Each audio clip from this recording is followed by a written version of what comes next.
میں نے سائرہ کو ساری باتیں سمجھائیں اور پھر میں نے ایک اور کام کیا کہ میں نے سائرہ سے کامران کا پتہ لے لیا۔ کامران کہاں رہتا تھا، اس کا چچا کہاں رہتا تھا،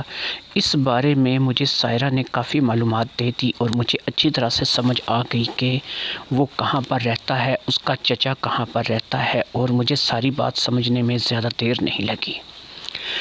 اب کامران جو ہے وہ سائرہ کے حق میں تھا یا وہی سائرہ کا سب سے بڑا دشمن تھا؟ چودھری آصف کے ہاں سائرہ کو کامران نے بیچ دیا تھا یا پھر وہاں پر جان بوجھ کر چھوڑ کر بھاگ آیا تھا، یا چودھری آصف اور کامران کا کیا چکر تھا؟ اس ساری بات کا پتہ مجھے چلانا چاہیے تھا اور میں اس بات کا پتہ چلانا چاہتا تھا، لیکن اس سے پہلے میں ایک اور کام کرنا چاہتا تھا کہ میں یہاں پر اپنے شاگردوں کو کب تک نیچے جانے سے روک سکوں گا، ان کو کب تک میں اس بات پہ آمادہ رکھوں گا کہ وہ نیچے کا واش روم استعمال نہ کریں یا نیچے کے کمرے میں جا کر کے آرام نہ کریں۔ اگر میں انہیں ڈانٹ ٹپٹ کر یا سختی سے اس بات کے لیے منع کروں گا تو ہو سکتا ہے کہ وہ اس بات کا کچھ اور مطلب نکالیں، ان کو شک بھی ہو سکتا ہے کہ اب میں ان کو نیچے والا کمرہ استعمال کرنے کیوں نہیں دے رہا۔ اس لیے یہ بھی ضروری تھا کہ میں اپنے شاگردوں کا بھی کوئی انتظام کروں اور پھر میں مستقل کوئی ایسا انتظام کروں کہ جس سے مجھے کامران کی اصلیت بھی سامنے آئے اور مجھے سائرہ کے بارے میں بھی سوچنے سمجھنے کے لیے موقع ملے، کیونکہ سائرہ کو میں کب تک ایک تہہ خانے میں چھپا کر رکھ سکتا تھا۔ محبوب میرا بڑا اچھا دوست تھا، اس بات کو تو میں اچھی طرح سے جانتا تھا، لیکن اب محبوب پر بھی میں اس بات کو لے کر کے اعتبار نہیں کر سکتا تھا۔ اگر محبوب کو میں بتاتا کہ اس کی بیٹی میرے پاس ہے اور میں نے اسے اپنی ورکشاپ کے نیچے تہہ خانے میں چھپا کر کے رکھا ہوا ہے، تو شاید باپ ہونے کے ناطے محبوب اس سے نقصان نہ پہنچائے، لیکن سائرہ کا کہنا سچ تھا کہ اس کی فیملی کے جو لوگ ہیں وہ اس بات کو کبھی معاف نہیں کریں گے کہ محبوب کی بیٹی گھر سے بھاگ گئی۔ اور اس کے علاوہ اس نے مجھے جو اپنے خاندان میں گزرا ہوا ایک واقعہ سنایا تھا کہ ایک لڑکی نے پہلے ایسا قدم اٹھایا تھا اور اس کو اس کی سزا موت کی شکل میں ملی تھی، تو ظاہری بات ہے کہ سائرہ کو بھی اس بات کا خطرہ تھا کہ اس کی فیملی والے سائرہ کو بھی کہیں مار نہ دیں۔ لہٰذا ان تمام باتوں کو مد نظر رکھتے ہوئے مجھے وہ کام کرنا تھا کہ جس میں سانپ بھی مر جائے اور لاٹھی بھی نہ ٹوٹے۔ اب میں جو ہے سائرہ کو کہاں رکھوں گا؟ میں خود بال بچے دار تھا۔ ایک وقت تھا کہ میری شادی نہیں ہو رہی تھی اور پھر میں نے 3 بچوں کی ماں عابدہ سے شادی کر لی تھی، جس کی 3 بچیاں ہی بچیاں تھیں۔ میرے اپنے گھر میں بھی 3 بچیاں تھیں جو کہ اب اگرچہ سائرہ سے اور مائرہ سے چھوٹی تھیں عمر میں، لیکن اتنی بھی چھوٹی نہیں تھیں کہ ان کو بالکل ہی چھوٹی بچیاں کہا جا سکتا۔ لہٰذا میرے اپنے گھر میں بھی 3 بچیاں تھیں، پھر میں سائرہ کو کہاں رکھ سکتا تھا؟ سائرہ میرے دوست کی بیٹی ہونے کے ناطے میری اپنی بیٹی جیسی تھی اور وہ مجھ پر بھی ویسا ہی حق جتاتی تھی جیسے کہ وہ اپنے باپ پر حق جتاتی تھی۔ ان تمام باتوں کو لے کر کے میں گہری سوچ میں تھا، لیکن سب سے پہلے مجھے اپنے شاگردوں کا بندوبست کرنا تھا، کیونکہ اس ورکشاپ میں رہتے ہوئے یہ راز زیادہ عرصہ چھپ نہیں سکتا تھا۔ لہٰذا میں یہ تمام باتیں جاننے اور سننے کے بعد وہاں سے نکل آیا۔ جب میرے شاگرد ورکشاپ میں پہنچے، میں آپ کو یہ بتاؤں کہ اس سے پہلے میں گھر میں ہو کر کے آ گیا تھا اور ان کو میں نے بتا دیا تھا کہ میں واپس آ گیا ہوں، اور پھر میں اپنی ورکشاپ پہ آ گیا تھا۔ ورکشاپ میں آ گیا تھا اور میں نے آ کر کے اپنے شاگردوں کو بٹھا کر کے ایک بات کی۔ میں نے کہا یار بات یہ ہے کہ میں ایک چیز سوچ رہا ہوں۔ جیسا کہ آپ لوگ جانتے ہیں کہ ہمارا کافی سے زیادہ کام ہے، یہ اگرچہ بہت بڑا ہال ہے جو کہ ہمارے پاس ہے، لیکن اس ہال میں بہت سی گاڑیاں، رکشے یا موٹر سائیکل آ کر کے کھڑے ہوتے ہیں اور ہم لوگوں کو کام کرنے کی جو ہے یہاں پہ فرصت نہیں ملتی۔ لیکن میں یہ سوچ رہا ہوں کہ لہٰذا میں نے ایک فیصلہ کیا ہے جو کہ میں آپ دونوں کو بتانا چاہتا ہوں۔ اب دونوں نے بتایا تھا کہ اسی سڑک پر تھوڑا سا آگے جا کر کے ایک بڑی دکان خالی ہے۔ میں چاہ رہا ہوں کہ اگر اس دکان کو بھی خرید لیا جائے اور میں تم دونوں کو اس دکان پر چھوڑ دوں، ہوگا یہ کہ جب تم دونوں اس دکان پر ہوگے تو جو کام تم دونوں کو سمجھ میں آئے گا وہ تم دونوں وہاں پر کرو گے، جو کام تم دونوں کو سمجھ میں نہیں آئے گا وہ کام بھی تم میرے سپرد کر دو گے۔ میں یہاں اس ورکشاپ میں اکیلا جو بھی میرے پاس گاڑی موٹر رکشہ وغیرہ آئے گی میں اس کا کام کروں گا، اور اسی طریقے سے ہمارا جو یہ وقت ہے گزرتا چلا جائے گا۔ تم دونوں وہاں پر کام کرو گے لیکن تم میرے ہی شاگرد ہوگے۔ یہ ایسا سمجھ لو کہ ہماری دکان کی دوسری شاخ ہوگی جو کہ میں وہاں پر کھولنا چاہتا ہوں۔ لہٰذا تم لوگ جو ہے وہ آج تھوڑا سا دوپہر کو وقفہ کرو۔ ہم لوگ جب دوپہر کو کھانا کھانے کے لیے جائیں گے تو اس دکان کی بات کریں گے اور ان کو بتائیں گے کہ ہم یہاں پر بھی اپنی ایک ورکشاپ بنانا چاہتے ہیں۔ امید ہے کہ وہ دکان بھی ہمیں مل جائے گی کیونکہ ہمارا ریکارڈ اچھا ہے اور ہم اس دکان پر جو ہے وہ کام کرتے ہیں اور لوگ ہمیں یہاں پہ جانتے اور پہچانتے ہیں۔ لہٰذا جب ہمیں وہاں پر جا کر کے اس دکان کا چارج مل جائے گا تو کچھ کام جو یہاں پر پینڈنگ پڑا ہے وہ میں تم دونوں کے حوالے کر دوں گا اور تم دونوں اس دکان کو کھول لینا۔ اس دکان پہ اس قدر اوزار پڑے ہیں کہ تم یہاں سے جتنے بھی اوزار اپنی مرضی کے چاہو اٹھا کر کے لے کے جا سکتے ہو۔ تو اس طریقے سے یہ ہوگا کہ ہمارے پاس جگہ بھی ڈبل ہو جائے گی، وہ دکان بھی بہت بڑی ہے، ایک پورا ہال کا ہال ہے وہ بھی، تو وہاں پر تم لوگ بھی کام کر سکو گے اور پھر میں یہاں پر کام کروں گا۔ پھر یہ ہے کہ وہ دکان جو ہے اس کو میں نے اچھی طرح سے دیکھ رکھا ہے، وہ بڑا ہال نما کمرہ ہے اور ایک بڑا ہال ہے، اس میں بھی باتھ روم بھی موجود ہے اور تم چاہو تو پیچھے اپنے کھانے پکانے کا انتظام بھی بنا سکتے ہو۔ اس کے لیے میں تم لوگوں کو کھانے پکانے کا جو سامان ہے وہ بھی مہیا کر دوں گا۔ تو میں چاہتا ہوں کہ ہم اپنی دکان کی ایک اور شاخ بنا لیں، میں یہاں پر اکیلے کام کروں اور تم لوگ وہاں پر کام کرو، اور جب تم لوگوں کو کوئی کام سمجھ میں نہ آئے تو تم یہاں پر آ کر اس دکان میں وہ کام مجھے دے دیا کرو۔ یاسر اور ندیم دونوں کو میری بات سمجھ آ گئی اور انہوں نے کہا کہ یہ تو اچھا ہے استاد جی، اگر ہمارا کام تو ویسے بھی پینڈنگ بڑھا رہتا ہے، لیکن اب اگر آپ ہم پہ اعتماد کر کے ہمیں ایک علیحدہ ورکشاپ ڈال کے دے رہے ہیں تو ہم وہاں پہ کام کریں گے اور آپ ادھر کام کیجئے گا، جو کام ہمیں سمجھ میں نہیں آئے گا ہم وہ آپ کو دے دیا کریں گے۔ وہ دکان جو آپ کہہ رہے ہیں وہ ہم نے بھی دیکھی ہوئی ہے، دکان کیا پورا ہال ہے اور ہمارے ہال جتنا ہی بڑا ہے، تو اس میں بھی یہی ہے کہ ہم اینڈ پہ اپنا کچھ کھانے پینے کا انتظام کر لیں گے، اور واش روم تو وہاں پر بھی موجود ہے، تو ہم لوگ اپنا دن وہاں گزارا کریں گے اور رات کو اس کو بند کر کے آ کے چابی آپ کے حوالے کر کے نکل جایا کریں گے۔ میں بھی یہی چاہتا تھا کہ جتنی جلدی ہو سکے کسی اور دکان کا بندوبست ہو جائے اور پھر یہ دونوں جو ہیں یہاں سے اس ورکشاپ سے ہمیشہ ہمیشہ کے لیے نکل جائیں۔ میں نے ایک چیز اور سوچ لی تھی اور وہ یہ تھی کہ جو وہ گٹر نما ڈھکن ہے جو کہ نیچے تہخانے کی سیڑھیوں کا ڈھکن ہے اور جس سے اتر کر نیچے کمرے میں جایا جاتا ہے، اس کو میں اب مستقل تالا لگایا کروں گا اور تالا بھی نیا لا کے لگاؤں گا تاکہ اس کی چابی میرے پاس رہے اور اس کی چابی میرے شاگردوں کے پاس نہ ہو۔ میرے شاگرد پوچھیں گے تو میں زیادہ سے زیادہ یہ کہوں گا کہ ابھی تم دونوں کے جانے کے بعد میں نے یہ راستہ بالکل بند کر دیا ہے، اب کیونکہ میں اکیلی ذات ہوں، اوپر ہی میں جو پیشاب وغیرہ کر لیتا ہوں یا پھر مجھے اب اتنی ضرورت ہی نہیں پڑتی کہ میں نیچے جا کر کے آرام کروں۔ تو اس طریقے سے میں نے جب ان دونوں کو یہ بات سوچ کر کے اس ورکشاپ کی طرف بھیجا کہ اب ایک نئی ورکشاپ بناتے ہیں، مجھے یہ پتہ تھا کہ اس ہال کا مجھے ایک علیحدہ سے کرایہ دینا پڑے گا اور وہاں پر بھی جو کام ہے وہ اب آنا شروع ہوگا، میرے شاگرد کام کریں گے، ان کو تو چلو میں نے ایک جو ہے معقول تنخواہ پہ رکھا ہوا تھا جو کہ ان کا بھی نظام چل رہا تھا اور میرا بھی چل رہا تھا، لیکن اب یہ سائرہ کے لیے مجھے کرنا پڑ رہا تھا کہ ایک ورکشاپ مجھے اور خریدنی پڑ رہی تھی، لہٰذا میں نے اس بات کا جو ہے اب یاسر اور ندیم کو تو کچھ بتا نہیں سکتا تھا، لہٰذا اس بات کو ذہن میں رکھ کے میں نے اس ورکشاپ کی بات کرنے کا فیصلہ کیا۔ دوپہر کو ہم لوگ جب کھانا کھانے گئے تو اس ورکشاپ کے مالک سے ملے اور اس نے ہمیں کیونکہ وہ اچھی طرح سے پہچانتا تھا لہٰذا دوسری بات ہی نہ کی اور ایک مناسب کرائے پر وہ ورکشاپ بھی ہمیں مل گئی۔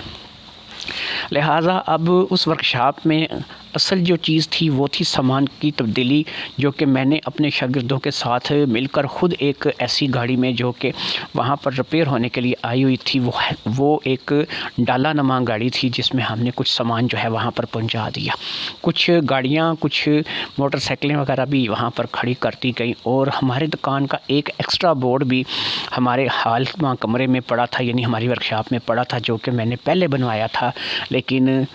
وہ مجھے کچھ پسند نہیں آیا تھا اپنی دکان کے لیے، تو میں نے دوسرا بورڈ باہر لگوایا تھا۔ اب وہ بورڈ جو ہے وہ اس کام آنے والا تھا کہ وہ ورکشاپ کی دوسری شاخ کے طور پہ کام آئے گا، لہٰذا وہ بورڈ میں نے اپنے دونوں شاگردوں کو دیا، اور انہوں نے جا کر کے پہلے ہی دن میں وہ بورڈ بھی جو ہے وہاں پر لگایا تو نہیں، لیکن ویسے رکھ دیا، کیونکہ وہ اتنا زیادہ بڑا بورڈ نہیں تھا، ویسا ہی بورڈ تھا جیسے کہ سائن بورڈ جو ہے وہ عام طور پر دکانوں کے باہر رکھے ہوئے ہوتے ہیں، جن کے ساتھ ایک سٹینڈ ہوتا ہے اور جس پہ لکھا ہوتا ہے کہ یہ فلاں ورکشاپ ہے یا فلاں جگہ ہے۔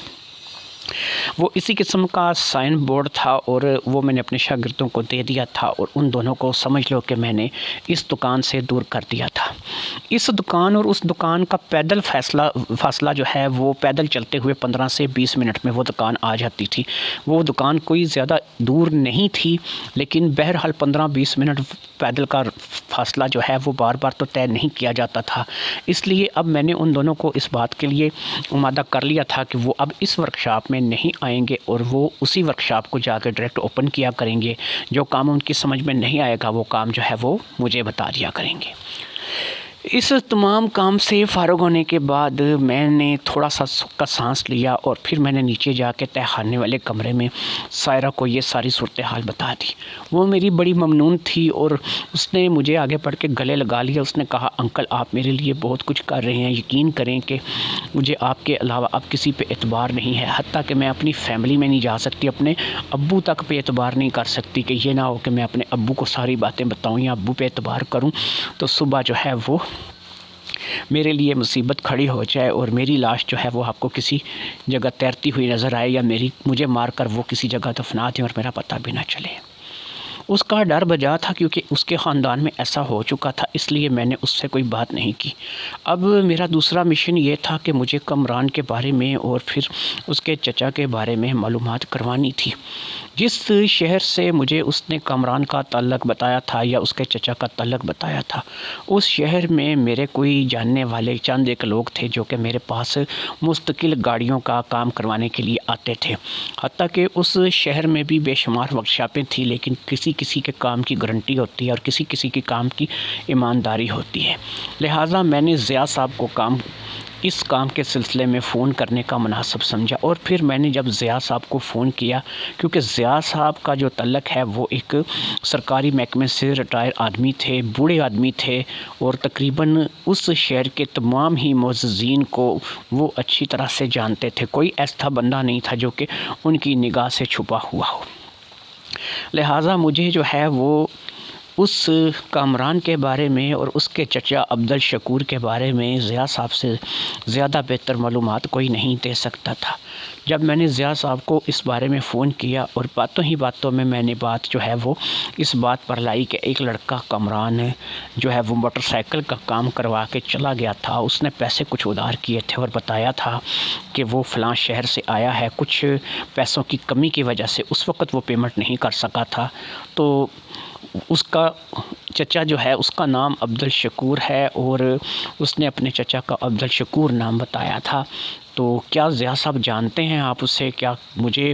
وہاں سے پیمنٹ ملے گی بھی، یا پھر میں اب اس پہ آمین کہہ لوں کہ مجھے اب وہاں سے پیمنٹ ملنے کا کوئی امکان نہیں ہے؟ جب میں نے ضیاء صاحب کو عبدالشکور اور کامران کے بارے میں بتایا تو اس نے بتایا کہ توبہ کرو توبہ بھائی، کن بندوں کی بات کر رہے ہو؟ وہ تو زمانے کے خراب لوگ ہیں، اور یہاں پر ہمارے شہر میں ان کی ریپوٹیشن کچھ زیادہ اچھی نہیں ہے۔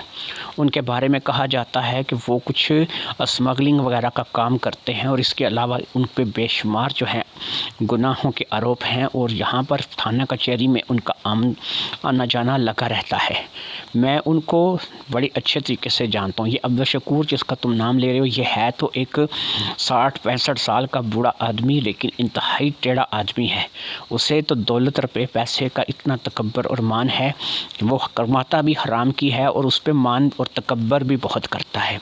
اور یہ کامران جو ہے یہ تو انتہائی بگڑا ہوا آدمی ہے جس کے بارے میں تم کہہ رہے ہو۔ اس نے تو سنا ہے کہ بہت سی لڑکیوں کی زندگی برباد کی ہے۔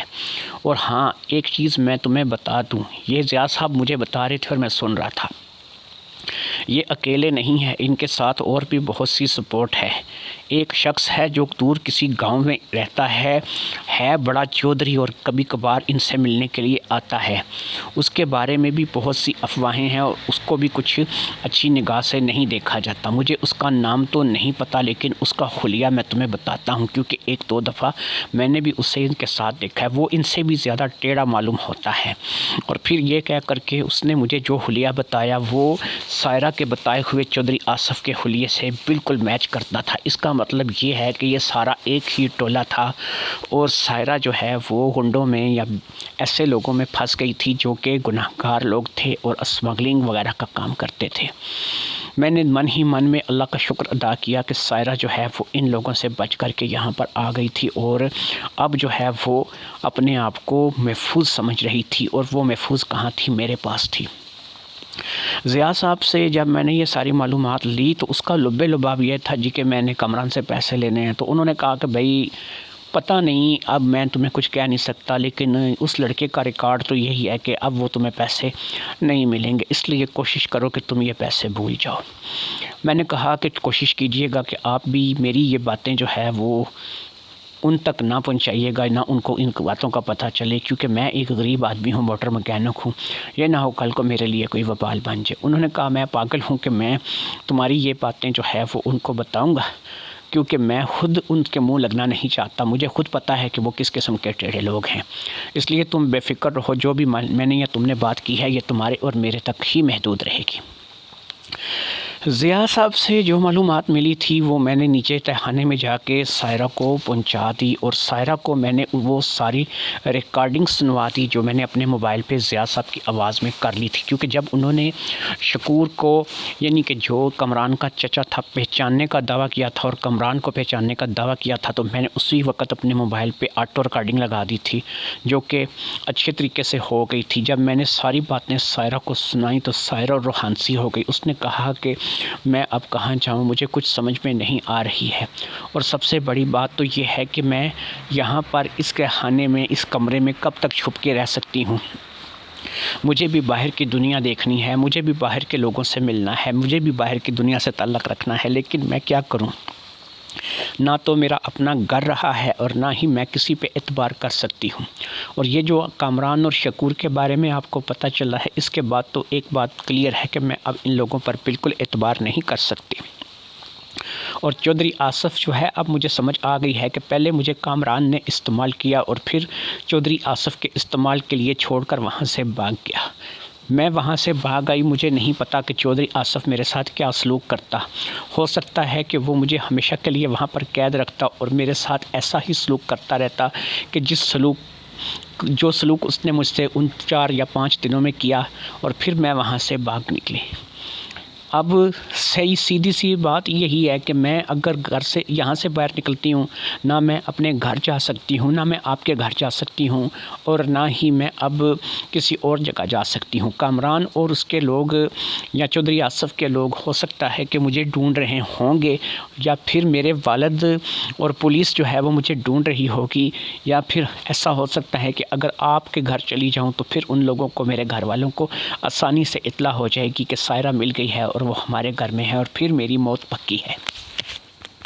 سائرہ کی باتوں میں بالکل وزن تھا۔ اب سسٹم یہ چل نکلا کہ میں روزانہ ہی اپنی بیوی کو بولتا کہ مجھے کسی نہ کسی جگہ کام کے لیے جانا ہے، کچھ مال خریدنا ہے، کچھ ایسی چیزیں خریدنی ہیں جو کہ دکان کے لیے ضروری ہیں، تو میں رات بھر کے لیے گھر سے غائب ہو جاتا، کیونکہ گھر میں میری ماں تھی، بچیاں تھیں اور میری بیوی عابدہ موجود تھی، ان کو تو کسی قسم کی کوئی پریشانی لاحق نہیں تھی، لیکن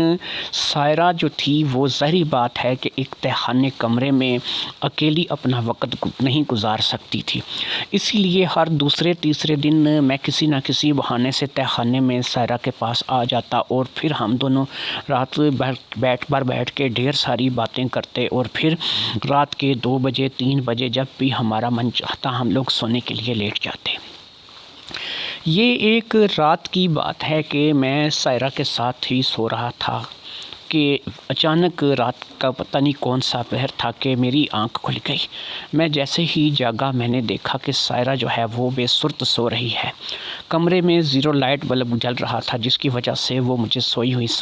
صاف طور پر نظر آ رہی تھی۔ اس کے اور میرے بیچ میں کچھ زیادہ فاصلہ نہیں تھا، ایک ہی بیڈ پر تو ہم لوگ سو رہے تھے۔ میں نے جیسا کہ آپ کو بتایا کہ وہ میرے دوست کی بیٹی تھی، اور ایک ایسی بچی تھی جو کہ میرے سامنے ہی پیدا ہوئی تھی، اور اب وہ جوان تھی، بڑی ہو چکی تھی، اور سب چیزیں اس کے ساتھ وہی تھی جو کہ ایک نوجوان لڑکی کے ساتھ ہوتی ہیں۔ وہ انتہائی خوبصورت تھی، بڑے بڑے جسم کی مالک تھی، ایک ایسی لڑکی تھی جو کہ ہر طرف سے بھرپور تھی۔ اب میں نے جب اس کو اس حالت میں سوتے ہوئے دیکھا تو میرے من میں کچھ غلط قسم کے خیالات جنم لینے لگے، لیکن میں نے اپنے آپ کو کنٹرول کیا اور اٹھ کر واش روم میں چلا گیا۔ واش روم میں جا کر میں پیشاب کر کے واپس آیا، اور پھر آ کر کے میں لیٹ گیا۔ اب مجھے نیند نہیں آ رہی تھی، کیونکہ نیند کا تعلق جو ہے وہ ایسا ہوتا ہے کہ آپ کو ذہنی طور پر پرسکون ہونا لازمی ہوتا ہے، لیکن میرا ذہن تھا کہ اب پرسکون نہیں رہا تھا۔ میرے ذہن میں تو اس وقت ایک پورا جنجال پورا ناچ رہا تھا، ایک دھمال تھی جو کہ میرے دماغ میں ہو رہی تھی۔ بار بار مجھے شیطان ورگلا رہا تھا، اور بار بار مجھ پر اس چیز کی یلغار ہو رہی تھی کہ یہ دوست کی بیٹی ہے تو کیا ہوا ہے، تمہاری تو بیٹی نہیں ہے، تمہاری تو جو ہے مجھے کچھ نہیں لگتی ہے۔ اسی قسم کے خیالات جو ہے وہ آ رہے تھے۔ پھر مجھے سمجھ آتی وہ مجھے اپنے باپ کی جگہ مان رہی ہے اور باپ کی جگہ سمجھ رہی ہے۔ پھر اس نے مجھے جو باتیں بتائی تھیں، جو سلوک اس لڑکی کے ساتھ اس بچی کے ساتھ ہوا تھا، اس کے بعد بھی میری ہمت نہیں پڑ رہی تھی کہ میں اس بچی پر ہاتھ رکھوں۔ میں مختلف سوچوں کے زاویے میں اس وقت گر گیا تھا۔ مجھے کوئی سمجھ میں نہیں آ رہی تھی کہ میں کیا کروں کیا نہ کروں۔ میں اپنے آپ سے لڑائی کر رہا تھا، میرے اندر ایک جنگ جاری تھی۔ میں کبھی ہار جاتا تھا اور کبھی جیت جاتا تھا۔ کبھی میں اس بات کا فیصلہ کرتا تھا کہ نہیں، مجھے اس بچی کو ہاتھ نہیں لگانا چاہیے، اور کبھی میں اس بات پہ آمادہ ہو جاتا تھا کہ کیا ہو جائے گا، ابھی یہ میرے پاس ہے، تہہ خانے میں ہے، اس کو یہاں سے بھاگنے کا راستہ بھی نہیں ملے گا۔ میں اچھا خاصا مضبوط ایک مکینک ہوں، میرے ہاتھ پاؤں اس لڑکی کی نسبت بہت زیادہ مضبوط ہیں، میں اسے قابو کر سکتا ہوں، میں اسے ایک ہاتھ سے پکڑ لوں تو یہ تو ہل بھی نہیں سکے گی، چاہے یہ کتنی ہی زیادہ صحت مند اور اچھی صحت کی مالک کیوں نہ ہو، لیکن یہ میرا مقابلہ نہیں کر سکے گی۔ اسی قسم کی باتوں کی یلغار مسلسل میرے دماغ میں ہوتی رہی، اور میں اپنے آپ سے لڑتا رہا۔ میں نے اپنے آپ کو قابو کرنے کی بہت کوشش کی، لیکن پھر مجھے اپنے آپ پہ جب بالکل قابو نہ رہا اور میری آنکھوں کے آگے اب ایک اندھیرا سا آنے لگا۔ یہ اندھیرا جو تھا یہ شیطانیت کا اندھیرا تھا، ہوس کا اندھیرا تھا، ایک ایسا کالا اندھیرا تھا کہ اگر میں ایک بار اس اندھیری گفا میں گر جاتا، اس اندھیرے میں گر جاتا تو اس کھائی سے باہر نکلنا میرے لیے مشکل تھا۔ لہٰذا اب ایک ہی صورت رہ گئی تھی، اور میں نے اس صورتحال کو اپنانے کا فیصلہ کیا۔ لہٰذا میں ایک دفعہ پھر بڑی مشکل سے اپنے بستر سے اٹھا، کیونکہ اس لڑکی کو چھوڑ کر اب اٹھنے کا من بھی نہیں کرتا تھا، اور وہ لڑکی تھی کہ وہ بے سرت سو رہی تھی، اسے پتہ ہی نہیں تھا کہ اس وقت کیا ہلچل جو ہے وہ یہاں پر میرے دل و دماغ میں چل رہی ہے۔ خیر میں بستر سے اٹھا اور تیز تیز قدم چلتا میں واش روم کی طرف چلا گیا۔ میں واش روم میں گھس گیا، تقریباً آدھا گھنٹہ میں واش روم میں رہا، اور اس کے بعد میں واش روم سے باہر نکل آیا۔ اب مجھے سکون تھا، میرا دماغ شانت ہو چکا تھا، میں نے اپنے آپ کو جو ہے وہ پرسکون محسوس کیا۔ آ کر کے میں دوسری طرف منہ کر کے اسی بچی کے ساتھ لیٹ گیا۔ اب ایک دفعہ پھر اس بچی کی شکل میں مجھے اپنی بیٹی نظر آنے لگی تھی، اس بچی کی شکل میں مجھے اپنے دوست کی بیٹی نظر آنے لگی تھی۔ میں اب شیطان سے جنگ جیت چکا تھا، لیکن یہ جنگ میں نے بڑی مشکل سے جیتی تھی۔ واش روم میں جا کر کے میں نے اپنے آپ کو سکون پہنچا لیا تھا، اور میں پرسکون ہو کر کے واپس آ گیا تھا۔ میں اب اس بچی کی طرف دیکھ بھی نہیں رہا تھا۔ پھر میرے دماغ میں کیونکہ سکون ہو چکا تھا اور میرا دل و دماغ ہلکا ہو چکا تھا، تو لہٰذا اب مجھے نیند آنی ہی آنی تھی، اور پھر میں سو گیا۔ اگلی صبح جب میں سو کر اٹھا تو میں نے دیکھا کہ معمول سے کچھ ٹائم زیادہ ہوا تھا۔ میرے اٹھنے کی روٹین یہ تھی کہ میں صبح 8 سے پہلے اٹھ جاتا تھا۔ اب میں جب اٹھا تو اس وقت 8:30 کا ٹائم ہو رہا تھا، لیکن کوئی پریشانی نہیں تھی۔ مجھے صرف جا کر کے اوپر اپنی ورکشاپ کا دروازہ اوپن کرنا تھا اور ورکشاپ کھل جانی تھی اور میں نے ورکشاپ پہ بیٹھ جانا تھا، اور پھر سائرہ کے ساتھ تو دن بھر میں کبھی کبھی ملاقات کرتا رہتا، اسے روٹی وغیرہ لا کے دیتا رہتا، یا پھر اب میں نے اسے کچھ ایسی چیزیں بھی لا کر کے دے دی تھی کہ اگر میں نیچے نہ بھی جا سکوں اور کسی وجہ سے مجھے کہیں جانا پڑ جائے تو تب بھی وہ اپنی روٹی کا انتظام خود کر سکتی تھی۔ میں نے اسے آٹے کا تھیلا لا دیا تھا، توا لا دیا تھا، اس کے علاوہ کچھ سبزیاں وغیرہ بھی لا کر کے دے دی تھیں، اور میں نے اسے پکانے کے لیے تو ظاہری بات ہے میں اسے کہہ نہیں سکتا تھا کیونکہ وہ عورت ہے، اسے خود اس بات کا پتہ تھا کہ اس نے کیسے ہانڈی روٹی کرنی ہے، اس لیے اب یہ تمام چیزیں اس کے پاس موجود تھیں، اور اس کے علاوہ مرچ مسالے بھی اس کے پاس موجود تھے، گھی وغیرہ بھی اس کے پاس موجود تھا، یعنی میں نے نیچے اسے پورا کچن بنا دیا تھا، بس وہ جب بھی چاہے اپنی مرضی سے کچھ بھی پکا سکتی تھی۔ انڈے کی ایک ٹرے لا کر بھی میں نے اس کے پاس رکھ دی تھی کہ اس میں وہ جب بھی چاہے اپنے لیے انڈا ناشتے میں بھی یا پھر دوپہر میں بھی اگر بنا کر کے کھانا چاہے تو بنا سکتی ہے، اور اگر رات میں بھی اسے بوائل کرنے ہوں تو وہ انڈے بوائل کر سکتی ہے۔ اس کے علاوہ کافی، چائے پتی وغیرہ بھی میں نے اسے لا کر کے دے دی تھی کہ وہ جو چیز چاہے بنا کر کے پی سکتی ہے۔ ان تمام باتوں کا میں نے انتظام اسی لیے کیا تھا کہ میرا ورکشاپ میں کوئی پتہ نہیں ہے کہ میں کبھی ورکشاپ میں ہوتا ہوں اور کبھی نہیں ہوتا ہوں، اور کبھی جو ہے مجھے کہیں نہ کہیں جانا پڑ جاتا ہے، تو وہ اندر قید خانے میں ہے اور وہاں سے باہر نہیں نکل سکتی، تو ایسے میں وہ نیچے سے پکارے گی بھی تو میں اوپر آواز سننے والا نہیں۔ اسے میں نے یہ تمام باتیں بتا دی تھی اور انہیں سمجھا دیا تھا کہ بھئی اگر تم نے میرے ساتھ رابطہ کرنا ہے تو وہ اسی وقت رابطہ کر سکتی ہو جب میں اس گٹر نما ڈھکن کو کھول کر کے نیچے آ جاؤں اور تم میری بات سن سکو گی، میں تمہاری سن سکوں گا، نہیں تو اوپر ورکشاپ میں تمہاری آواز نہیں جائے گی اور ورکشاپ سے تمہیں آواز نیچے کی طرف نہیں آئے گی۔ 2 سے 3 دن اسی طرح گزر گئے۔ اب میں سائرہ کے پاس خالی دن میں ہی رہتا تھا اور اس سے میں نے یہ سمجھانا شروع کر دیا کہ تم رات کو ہو سکے تو اکیلی سو جایا کرو، کیونکہ میں روزانہ اپنی بیوی سے یا اپنے بچوں سے یا گھر میں بہانہ بنا کر کے نہیں آ سکتا۔ اصل میں مسئلہ یہ نہیں تھا، میری بیوی عابدہ نے کبھی مجھ سے نہیں پوچھا تھا کہ آپ کہاں جاتے ہو، کیا کرتے ہو، اس قسم کے سوال وہ نہیں کرتی تھی، کیونکہ 3 بچیوں کی وہ ماں تھی اور اسے پتہ تھا کہ کمانا آسان نہیں ہے، اس لیے وہ اس قسم کے سوال تو نہیں کرتی تھی، اور نہ ہی میری ماں اس قسم کے سوال کرتی تھی۔ وہ یہی سوچتی تھیں کہ یہ جو کچھ بھی کر رہا ہے ہمارے لیے کر رہا ہے، اور یہ جو بھی محنت کر رہا ہے راتوں کو اگر غائب بھی رہتا ہے تو ہمارے لیے رہتا ہے۔ ان کی طرف سے کوئی سوال نہیں تھا۔ اصل میں خود ہی سائرہ کے پاس رات نہیں گزارنا چاہتا تھا، کیونکہ اس رات تو میں نے کسی نہ کسی طریقے سے خود پر قابو پا لیا تھا اور اپنے آپ کو شانت کر لیا تھا، لیکن ایسا ہر بار نہیں ہوگا۔ ایک وقت ایسا بھی آئے گا کہ میرا خود پہ قابو رکھنا مشکل ہو جائے گا، اور میں بہرحال نہیں چاہتا تھا کہ میں اپنی دوست کی بیٹی سائرہ کو نقصان پہنچاؤں، اور اس کے لیے میں وہ شیطان بن جاؤں کہ جن شیطانوں سے وہ بھاگتی پھر رہی تھی ایسا شیطان اسے اپنے ہی گھر میں مل جائے۔ اس لیے میں نے اس کو تھوڑا سا اوائڈ کرنا شروع کر دیا تھا۔ دن میں اس کے پاس کئی چکر لگاتا تھا، لیکن رات میں اس کے پاس نہیں جاتا تھا، اور اس بات کو وہ بھی سمجھنے لگی تھی کہ میں ایک بال بچہ دار شادی شدہ آدمی ہوں اور میں اس کے پاس ہر رات نہیں گزار سکتا۔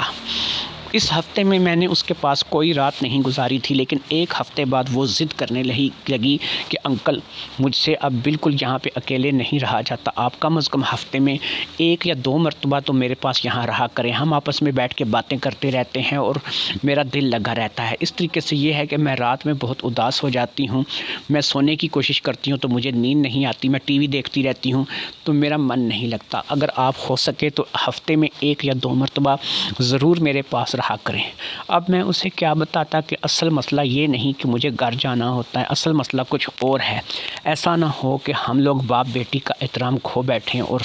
وقت وہ آ جائے کہ ہم لوگ کسی اور رشتے میں مبتلا ہو جائیں، اور میں نہیں چاہتا تھا کہ ہمارے درمیان یہ جو باپ بیٹی کا رشتہ ہے وہ ختم ہو کر کے کوئی نیا رشتہ شروع ہو جائے۔ میں اس کے باپ کا دوست تھا تو اس کے باپ کی جگہ تھا، اور وہ مجھے باپ کی جگہ ہی اہمیت دیتی تھی، لہٰذا میں اب اسے کھل کر یہ باتیں بتا بھی نہیں سکتا تھا کہ بیٹا میں تمہارے پاس کیوں نہیں سونا چاہتا یا میں کیا نہیں کرنا چاہتا۔ کیوں میں تم سے بھاگ رہا ہوں، کیوں میں یہاں پر سونے سے انکار کر رہا ہوں۔